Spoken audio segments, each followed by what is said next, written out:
Astaghfirullahalazim alladzi la ilaha illa huwal hayyul qayyum wa atubu ilaih. Astaghfirullahalazim, astaghfirullahalazim. Al-Fatihah. A'udzu billahi minasy syaithanir rajim. Bismillahirrahmanirrahim. Alhamdulillahi rabbil alamin. Arrahmanir rahim. Maliki yaumiddin. Iyyaka na'budu wa iyyaka nasta'in. Ihdinas siratal mustaqim. صراط الذين أنعمت عليهم غير المغضوب عليهم ولا الضالين آمين. Assalamualaikum warahmatullahi wabarakatuh. Berbahagia Tuan Imam, berusaha Tuan Pengurusi dan ahli jatuhan kuasa, tuan-tuan pegawai masjid, sedang hadirin hadirat, sedang jemaah dirahmati Allah sekalian.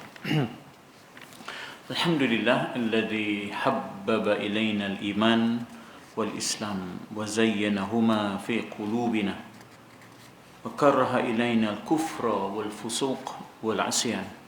Asyhadu an la ilaha illallah wa asyhadu anna Muhammadan abduhu wa rasuluh.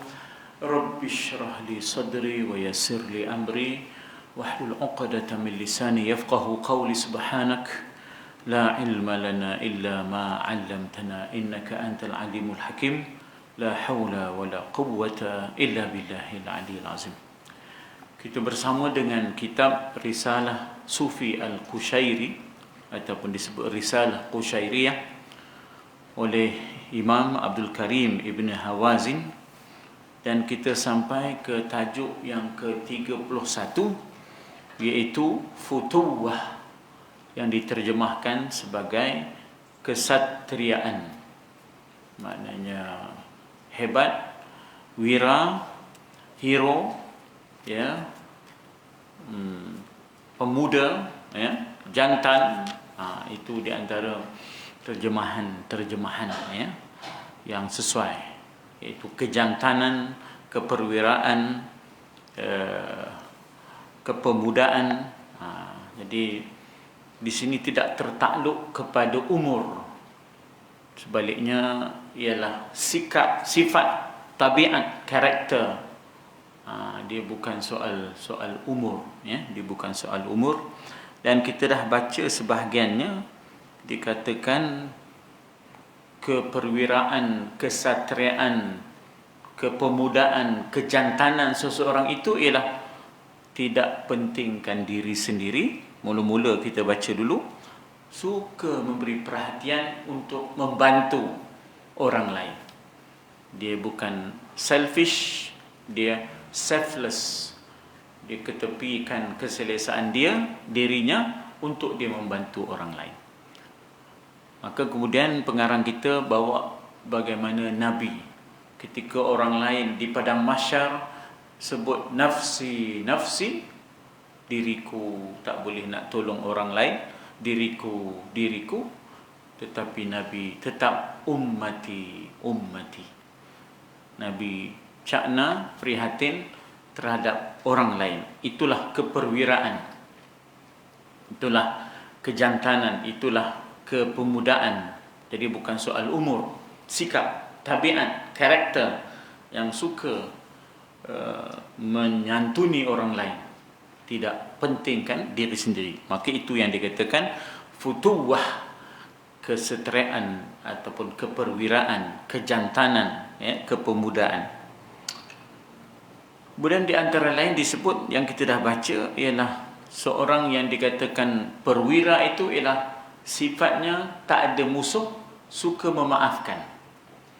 Dia tidak terbawa-bawa, tidak berdendam-dendam, tidak bebal, ya, tidak banyak bebernya, tapi dia let's bygone be bygone, way forward.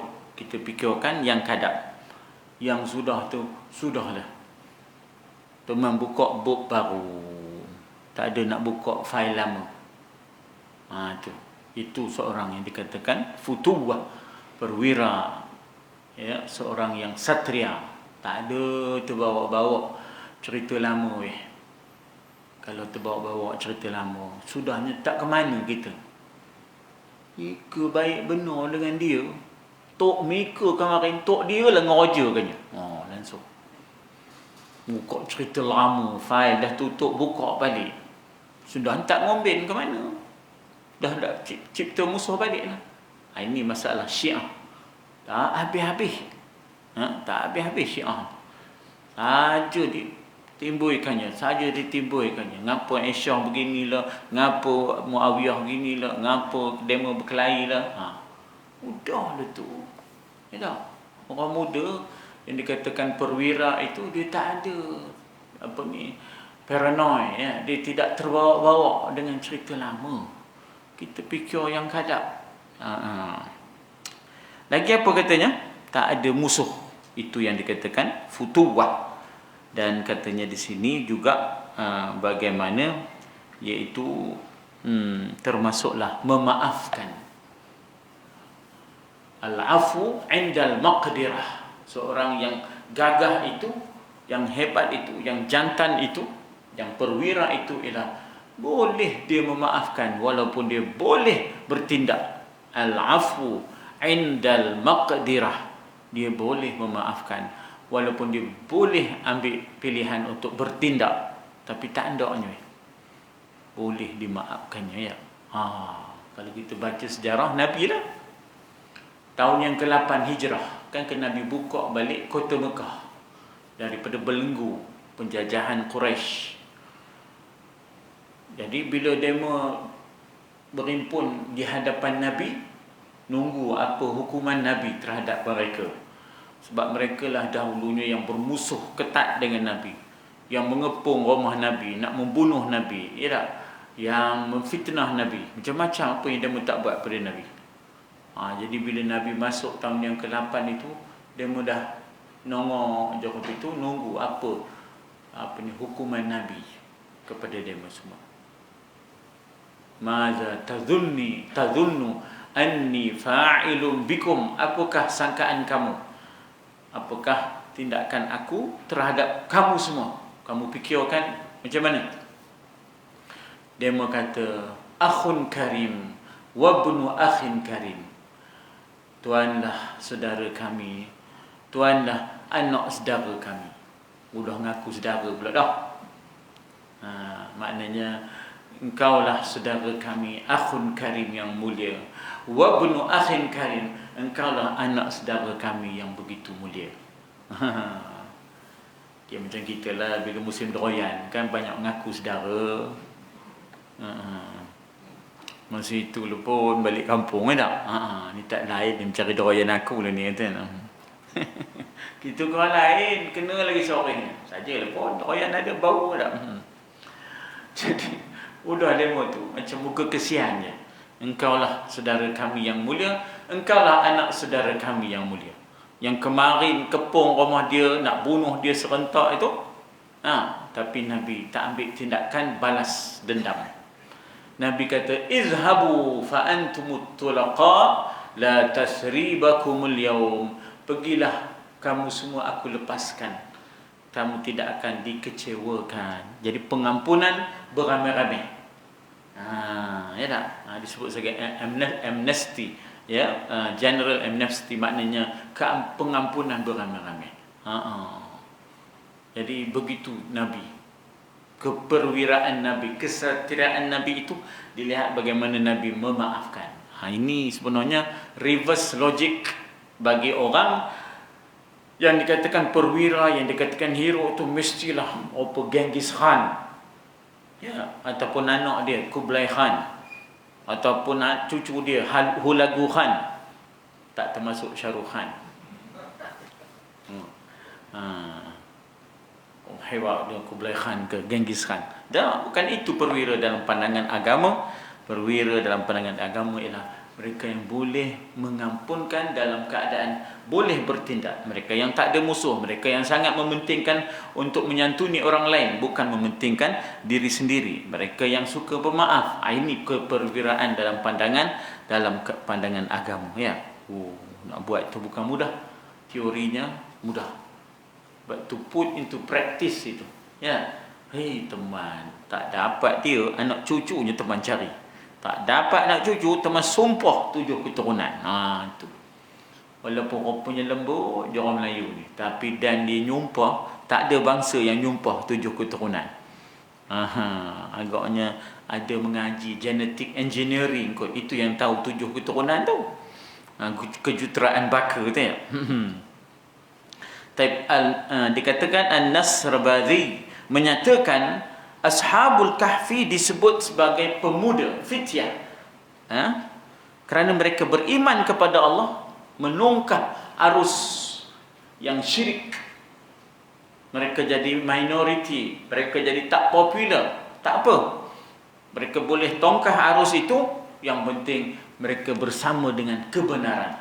Maka orang yang bersama dengan kebenaran disebut sebagai pemuda, fityatun. Bukan soal umur semata, tapi soal pegangan, prinsip. Ya, walaupun dia berumur tapi dia ada prinsip, maka dia itu pemuda.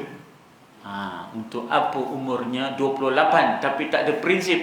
Biar 82 tapi berprinsip. Ya. Mereka beriman tanpa perantara, tak ada kepentingan.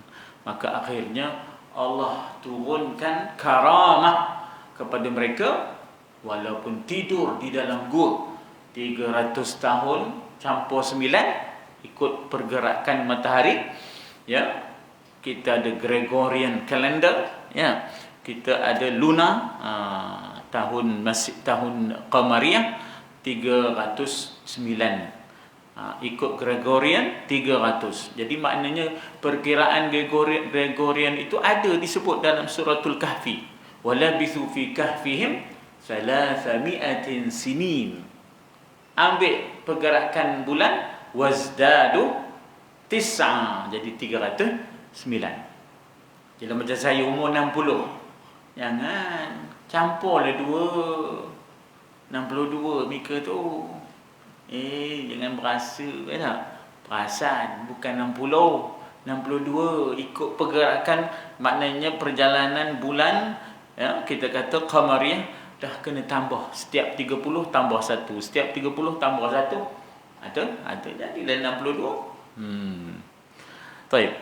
Jadi maknanya karamahnya Allah Ta'ala kurniakan kepada mereka, walaupun 309 tahun tidur dalam gua, hiduplah pula tiba-tiba kukunya panjang, rambutnya udah sampai ke bawah. Tak? Udah misalnya berjuntai kopi tu. Dia tetap kekal serupa. Itu karamah. Tak ada pula setengah buku itu digambarkan kukunya dah panjang sampai jela sampai ke lutut. Nanti 300 tahun tu rambut dah panjang jela sampai ke bawah. Tak ada mengkalanya kopi itu. Karamah, kemuliaan itu, maka Allah pelihara mereka itu kekal rupanya walaupun tidur dah 300 tahun lebih, ya. Jangan gambarkan Snow White and Seven Dwarf. Itu Snow White kan, and Seven Dwarf. Cikgu, mana Cikgu Rahman tahu lah ni, tak? Orang ketut yang 7 tu. Jadi katanya di situ bahawa jadi mereka yang maknanya sanggup mempertahankan kebenaran, mereka itulah pemuda, mereka itulah perwira. Tanpa perantara, makna perantara tak ada kepentingan apa-apa.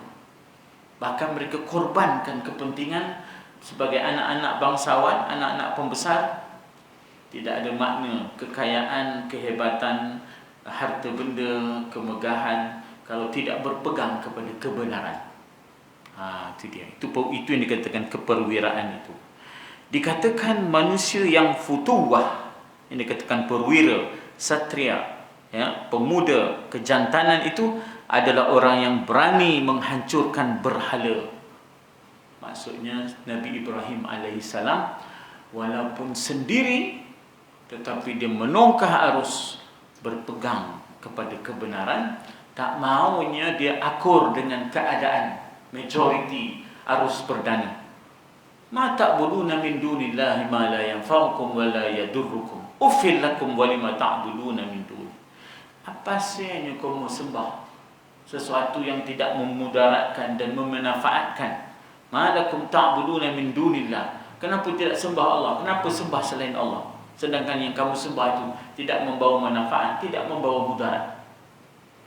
kebetulan ayahnya Azar adalah pembekal utama berhala. Makna berhala yang ada di Babylon itu, yang ada di Iraq itu daripada ayah dia. Itu dalam rumah dia sendiri. Kan sedang tu nak melawan arus tu. Kebetulan ayahnya pula nyuruh dia berjual. Bawa berhala tu buat marketing. Pemasaran. Tapi Sayyidina Ibrahim ni cerdik budaknya. Pemuda yang cerdik. Terkenal sebagai yang suka berbuat baik kepada bapaknya, Azar. Maka dibawanya weh. Tapi ayahnya tak bekalkan skrip jualan tu. Dia pun bawa berhala. Siapa nak beli pekak bisu tuli. Berhala. Siapa nak beli pekak bisu tuli. Langsung orang tak beli. Sumun bukumun umyun. Pekak bisu tuli. Berhala. Sumun bukumun umyun. Sonamun. Sumun bukumun umyun. Apa namanya? Langsung dia pun tak beli. Pekak bisu tuli.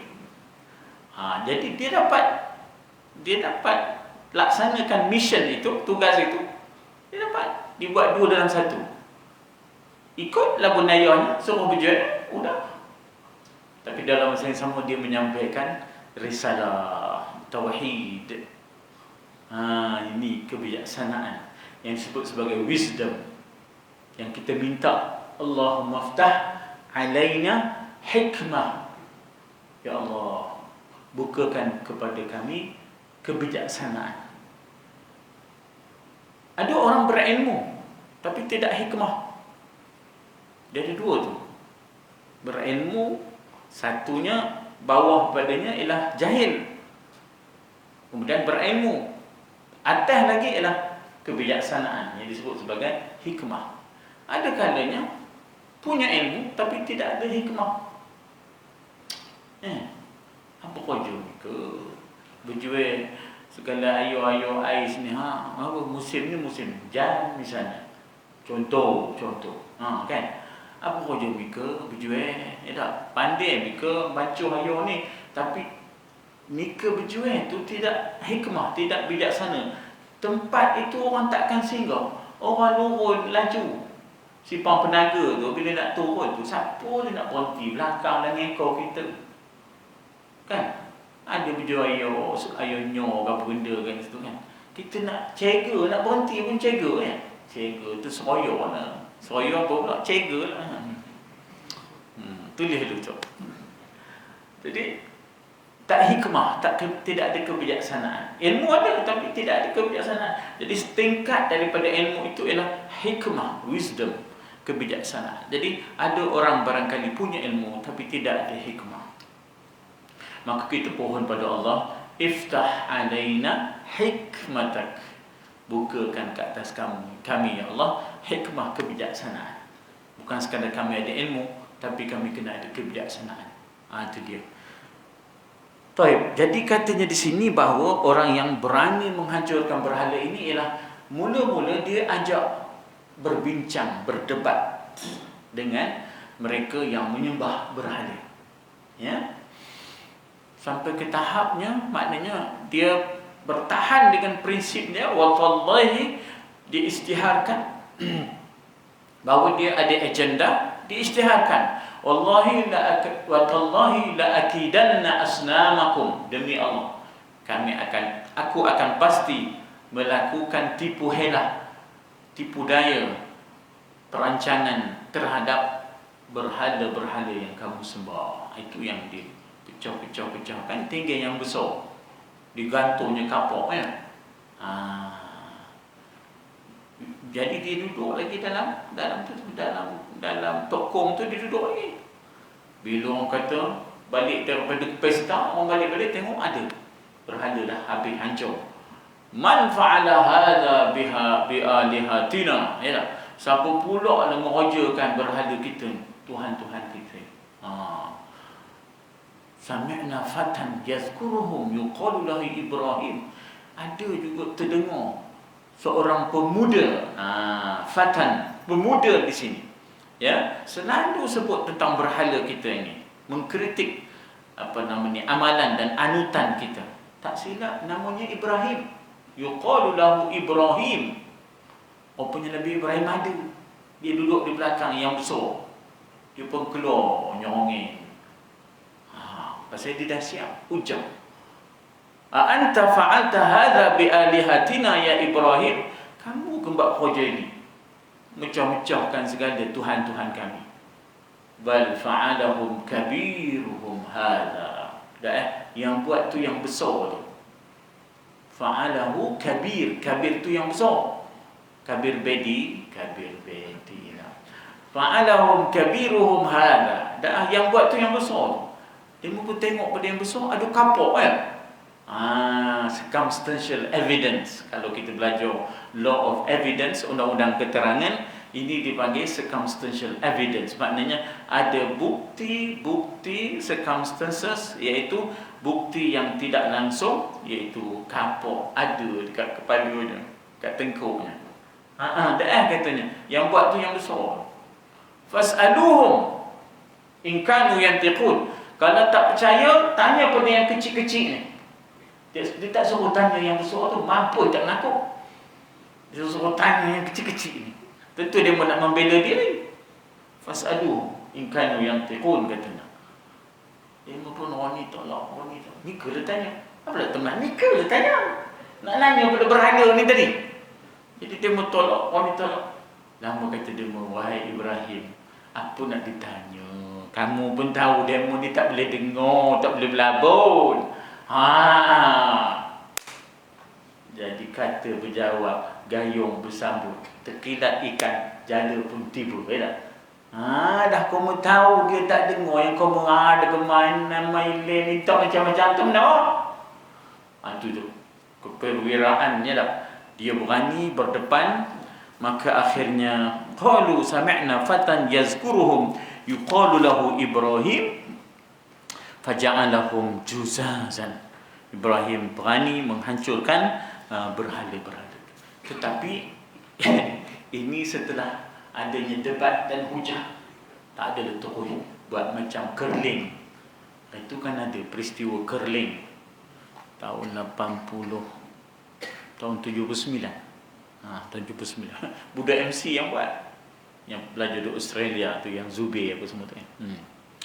Maknanya harus juga mengambil kira, ada dialog, ada perbahasan, ada debat. Barulah kita kata Nabi Ibrahim, kita kata menggunakan hujah-hujah, ataupun kita kata kekuatan hujah, bukan hujah kekuatan. Dia tidak boleh terus kepada hujah kekuatan, tetapi mesti mula dengan kekuatan hujah. Bermula dengan kekuatan hujah. Akhirnya dia mekalah hujah. Tetapi mereka tidak ada kekuatan hujah, mereka guna hujah kekuatan pula. Harriquhu wansuru alihatakum. Bakar dia. Bantulah sembahan-sembahan kamu, Tuhan-Tuhan kamu. Harriquhu, bakar dia, dan bantulah Tuhan-Tuhan sembahan kamu. Ini dipanggil guna hujah kekuatan, bukan kekuatan hujah. Itulah Firaun, itulah Namrud, itulah penzalim-penzalim sepanjang zaman. Mereka kalah dengan kekuatan hujah, mereka guna hujah kekuatan. Might is right bagi mereka. Ya, ada kuasa mesti betul. Tu yang jadi masalah.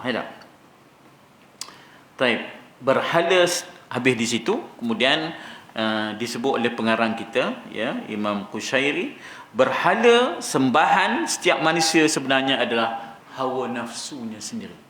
Afara'aita man ittakhadha ilahahu hawahu.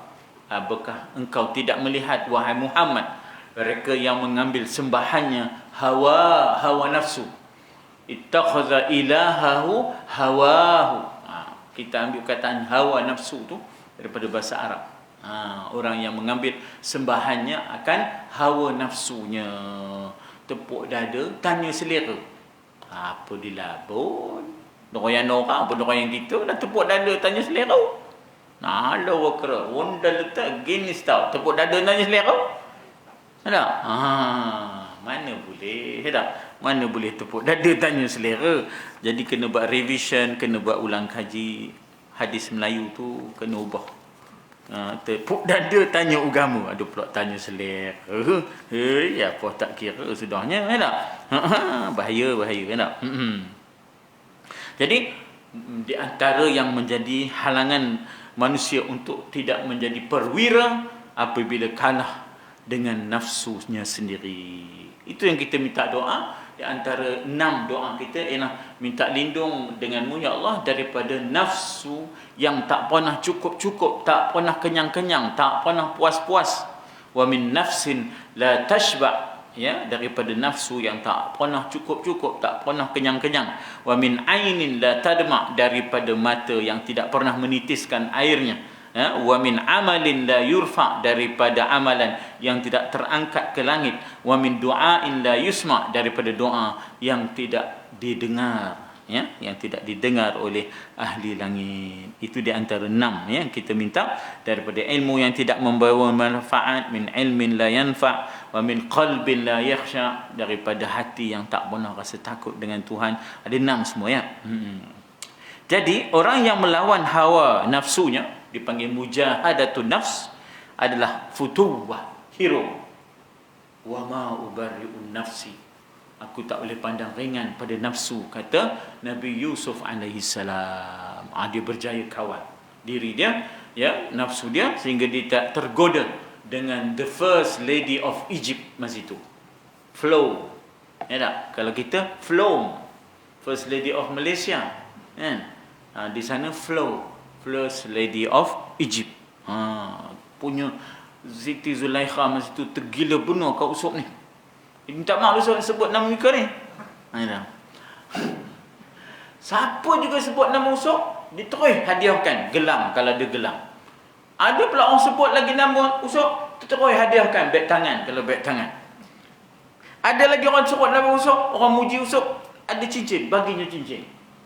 Pasal punyanya gembong dia pada usop ni tadi, Nabi Yusuf AS. Orang puji je Nabi Yusuf, dia bagi hadiah. Punyalah. Ya tak? Begitu.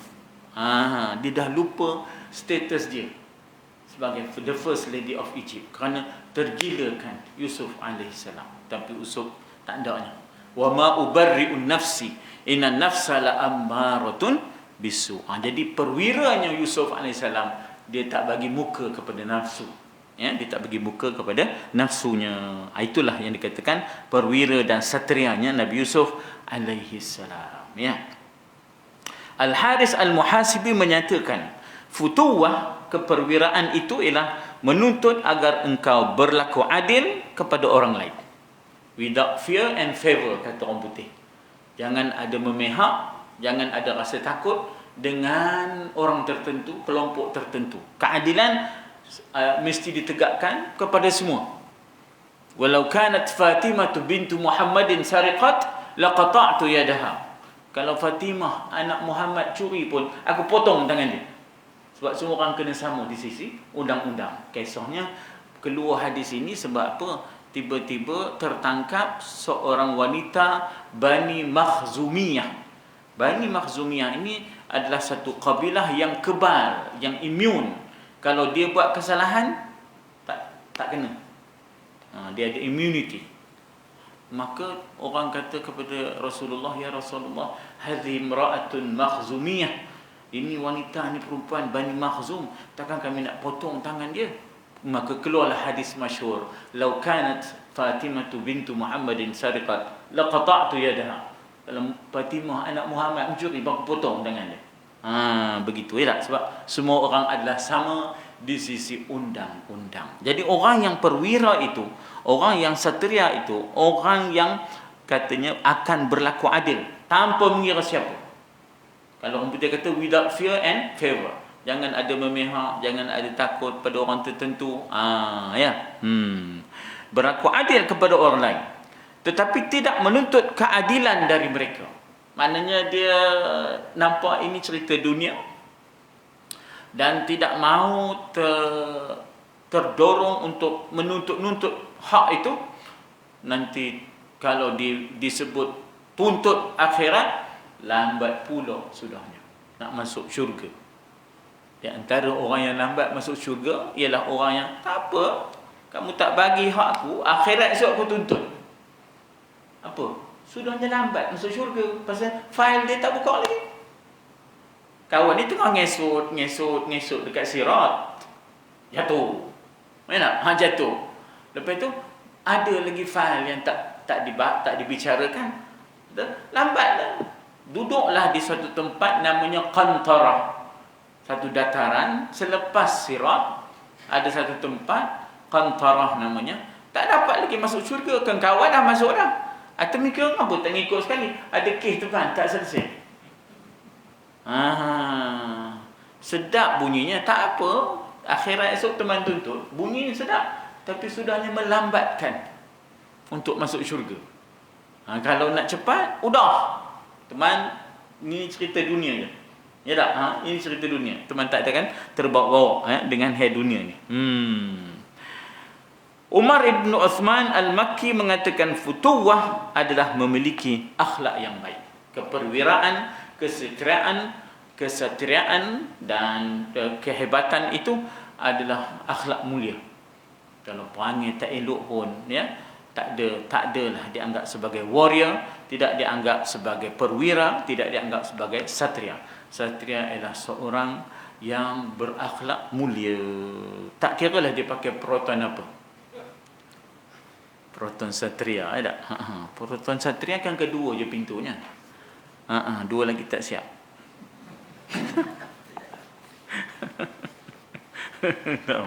Taib minta marah dia orang ada. Jadi ini saya dalam soal tadi saya baca balik buku asalnya, buku bahasa Arab. Lain tau. Bukan maknanya begitu. Dalam bahasa Arab ialah seorang yang perwira ialah berlaku adil tanpa mengira, tanpa memilih bulu, tanpa melihat kulitnya, tanpa memilih bulu, tanpa mengambil kira statusnya. Do justice and seek justice. Maknanya yang saya baca daripada kitab yang asal ialah mereka yang berlaku adil bila mana mereka menghukum, dan mereka yang menuntut keadilan barulah perwira. Mereka tidak izinkan keadilan diinjak-injak, dipijak-pijak ataupun dicabuli. Mereka akan bangun berdiri menegakkan keadilan. Itu perwira. Itu yang saya baca dalam teks yang asal, dalam teks yang asal dalam bahasa Arab, ya. Taib. Kemudian katanya perwira ialah orang yang berakhlak mulia. Yang ini kita lihat siapa? Contohnya apa nama tu? Yang lawan Richard the Lionheart itu, Salahuddin al-Ayyubi. Bila dengarnya Richard the Lionhearted itu demam, sakit, mendiantuknya doktor. Bukan Dr. Kildare. Dulu ada Dr. Kildare masa dulu kecil-kecil. Antarnya doktor. Kan Richard the Lionhearted, yang berhati singa. Apa lawan aku ni ngantuk doktor pula. Dia kata Salahuddin, aku tak nak berlawan dengan orang sakit, katanya. Aku nak berlawan dengan orang sihat, katanya. Itu dia, tak? Hebatnya Salahuddin al-Ayyubi, ya. Ketika Al-Junaid ditanya tentang futuwah, Syekh Junaid al-Baghdadi, ya. Syekh Junaid al-Baghdadi di antara imam ilmu tasawuf ni, Syekh Junaid dengan Syekh Abdul Qadir Jailani dengan Syekh Junaid al-Baghdadi. Ditanya tentang apa itu futuwah, katanya ialah engkau tidak membenci orang miskin dan juga tidak menghindari orang kaya. Maksudnya dia seorang yang hebat itu tidak merendah dan menghina orang-orang miskin, dan tidak tersondoi-sondoi, ya, tidak tersondoi-sondoi, nyerondoi lah senang. Ya tak? Tidak menyerondoi-nyerondoi orang kaya ni. Kalau saya baca teks yang asal, wala ta'arada ghaniyan wala tanafara miskinan. Tidak juga dia merendah-rendahkan dan memandang hina orang miskin. Sebab apa? Orang miskin ini, ya, berdoa kepada Allah, ya, maka hubungan mereka dengan Allah itu, ya, kuat. Jadi maksudnya kita mohon mereka doakan kita, begitu. Sebab kalau orang kaya ni ujiannya pun berat juga. Sebab bila dia kaya, dia lupa Tuhan. Risau. Ya tak? Risau. Saya sudah jadi orang kaya, saya kena ubah saya punya jalan. Itu Alibaba. Kasim Baba udah tak tahan dia dengan ujian itu, dibawanya lori loko konso. Itu ya tak? Sudahnya kena kerat 16. Paksa cari tukang kasut. Tak? Tukang jahit. Saya jahit kain ke kasut ke, bukan jahit orang. Tak? Tapi sudah dia pun tak tahan. 3 uncang meh. Nang ku ikuti koi katanya. Jadi jangan dipandang hina orang miskin, ya. Dan jangan pula menyerondoi-nyerondoi kepada orang kaya, ya. Maknanya kita seperti biasa. Sebab kemuliaan itu bukan pada kekayaan, kehinaan itu bukan pada kemiskinan, ya. Jadi hina mulia itu pada takwanya, hina mulia itu pada takwanya. An-Nasr Badri berpendapat kemuliaan muruwah ataupun menjaga maruah, dignity, ya, adalah sebahagian daripada keperwiraan. Jangan sampai tak bermaruah, jangan tidak tahu malu. Jangan sampai tak tahu malu. Ya, mesti tahu malu dan mesti ada maruah. Itu adalah di antara tanda-tanda keperwiraan. Al-haya'u minal iman. Malu itu sebahagian daripada iman. Malunya apa di sini? Malu kepada maksiat, malu kepada kemungkaran, malu dilihat hukum Allah dicabuli, malu kepada judi yang berleluasa, misalnya kan. Itu. Jadi katanya di sini bahawa adanya muruwah ataupun menjaga maruah adalah sebahagian daripada kesatriaan dan keperwiraan, ya. Ia bererti berpaling daripada dunia dan akhirat. Maksudnya apa? Bagi dia hadapnya ialah Allah, wajjahtu wajhiya lilladzi fataras samawati wal ard. Aku hadapkan wajahku ini kepada Tuhan. Dunia, akhirat itu makhluk. Aku menghadap kepada Khaliq, ya. Aku menghadap kepada Khaliq dengan bangga menjauhi keduanya, kerana yang aku cari bukan makhluk, yang aku cari ialah Khaliq. Dia sasaran tasawuf ni kadang-kadang rasa mustahil nak capai, tapi sebenarnya dia sengaja sasarkan tinggi, setidak-tidaknya kita dapat capai juga yang di bawah-bawah, ya. Muhammad Ibn Ali At-Tirmizi menyatakan futuwah bererti bahawa hal-hal yang abadi mahupun yang fana sama, masih lagi makhluk. Syurga masih lagi makhluk. Aku mencari yang abadi, iaitu Allah Subhanahu Wa Taala. Itu yang dikatakan dalam Al-Quran yang kita baca dan yang dibaca oleh Pak Imam kita dalam rakaat pertama tadi. Ya tak? Bila mana disebut bahawa dia berbuat itu illa btigha wajhi rabbihil a'la. Dia berbuat itu bukan kerana ni'matan tujza, bukan kerana nikmat yang diberikan kepadanya oleh Allah, tak, semata-mata illa btigha wajhi rabbihil a'la, semata-mata mencari keradaan Allah yang maha tinggi itu. Baik, kemudian Imam Ahmad Ibn Hanbal, anaknya ditanya, ayahku ditanya, apakah futuwah itu? Dia menjawab, futuwah itu, keperwiraan itu ialah tinggalkan apa yang kamu hendaki. Itulah, nak inilah, nak itulah, tetapi ambil kira apakah salurannya betul ke, apakah salurannya halal ke. Jadi bila takut salurannya ada syubhah, ada kekeliruan, ada kesamaran, maka engkau tinggalkan kerana takut murka Allah. Pasal ada benda yang syubhah, ada benda yang tak jelas, ada benda yang, ya, barangkali haram dan sebagainya, ya. Dia syubhah ni macam mana tuan-tuan? Syubhah ni ialah dia bukan haram, tak jelas, tak jelas. Kadang-kadang ada main-main saham ni, ya. Kadang-kadang ada juga golongan agama ni, ya. Jangan risau, laporlah. Cukup bulan dapat sekian banyak, cukup bulan dapat sekian banyak. Kita tanya dia, apa benda ni? Apa transaksinya, apa benda sebenarnya urus niaganya? Tak tahulah, tapi cukup bulan dapatlah. orang beriman dia tak boleh kopi tu. Dia kena tanya. Dia wajib tanya. Sebab dia takut benda itu syubhah, benda yang tak jelas. Ada kadang-kadang money laundering, ada penggubalan wang haram tanpa disedari. Ya tak? Jadi kita tak boleh makan sesuatu yang tak jelas, dipanggil syubhah. Faman ittaqa syubhah faqad istabra'a lidinihi wa 'irdihi, kata Nabi ya. Siapa yang jaga dirinya daripada perkara yang tak jelas ini, maka selamatlah agamanya, selamatlah maruahnya. Dan siapa yang waqa'a fi syubhat waqa'a fil haram. Siapa yang terlibat dengan perkara yang tak jelas, sudahnya jatuh dalam perkara yang haram. Itu yang telo tu. Sudahnya telo. Tak? Nama pun Pak Man Telo. Apa tak kira, tak? Jadi tinggalkan apa yang engkau inginkan. Memanglah menengokkan reta dalam gua tu kan, banyak, ya tak? Tapi takkanlah kita nak bermegah dengan reta penyamun, kan? Samun atas samun, double samunnya.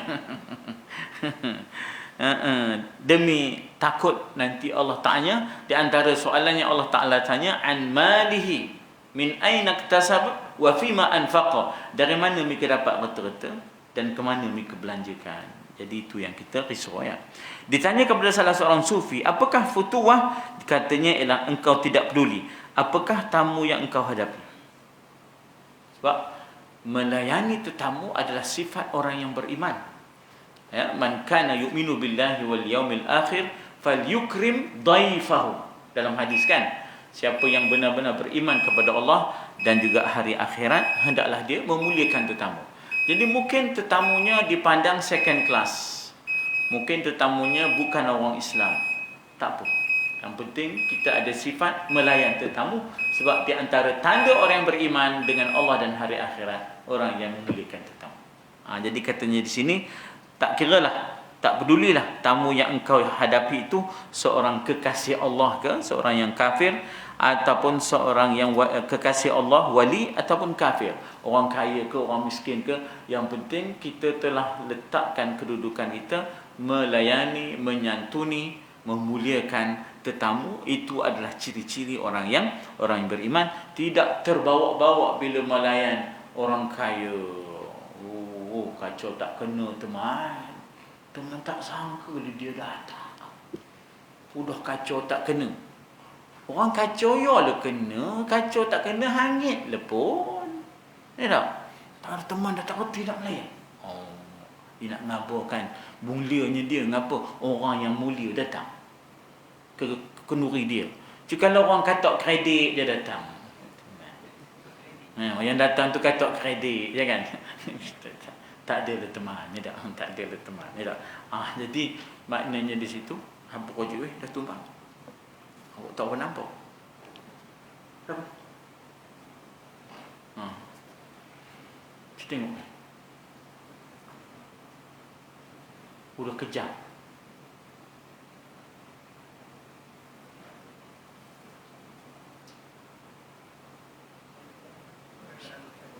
Memang selalu. Jadi saya berhenti di situ ya, insya-Allah. Saya mendengar salah seorang ulama mengkhabarkan seorang Majusi mengundang Ibrahim alaihi salam makan. Jadi kita berhenti di situ ya, insya-Allah. Majusi ialah seorang yang menyembah api, dan memanglah tempat Nabi Ibrahim berdakwah tu ialah majoritinya agama Majusi ya, agama Majusi ya, yang menyembah api. Subhanakallahumma wa bihamdika asyhadu an la ilaha illa anta astaghfiruka wa atubu ilaik. Wabillahi taufiq hidayah. Assalamualaikum warahmatullahi wabarakatuh.